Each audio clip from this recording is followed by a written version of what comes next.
Hi, I'm Arnie Gunderson from Fairwinds Associates.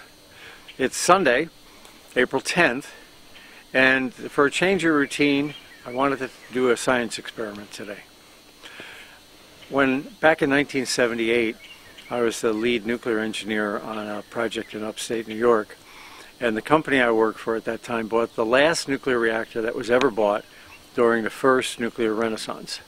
The project was later canceled, but as part of that, one of the things that the vendor gave me, who we bought the reactor from, was a piece of a nuclear fuel rod. This is a nuclear fuel rod. This is zircaloy, and it's the element that's inside of the Fukushima reactors. Now these are about 12 feet tall, and there's thousands of them inside the Fukushima reactor. This is a simulated pellet of uranium. Now it's not the real thing, it's plastic. If it were the real thing and had been operating in Fukushima, I'd be dead by now. But these pellets go into these fuel rods and over 4 years create a lot of heat. When the reactor shuts down, they remain hot. So what I wanted to do today is to show you what happens to zircaloy when it gets hot, as it happened when the water stopped in the Fukushima reactors. Okay, we've got our experiment set up here, and this is what we plan to achieve. Here's that fuel that I took the plastic out, and we're going to heat it with a torch to simulate the heat that's coming out of the inside. Then we're going to spray water on the outside, and you'll see steam coming off, which represents the steam that's coming out of Fukushima right now. Now in that steam is also hydrogen gas, because the water hits the zircaloy and creates not just steam but hydrogen gas. This is my friend Jim. He's a great neighbor, and he's going to be the acetylene torch person.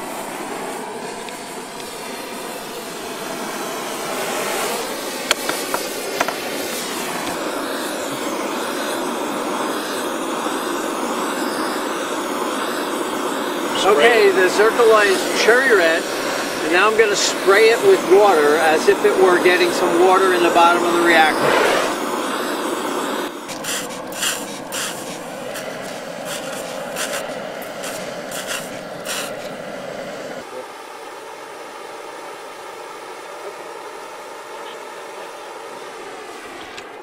For the next piece of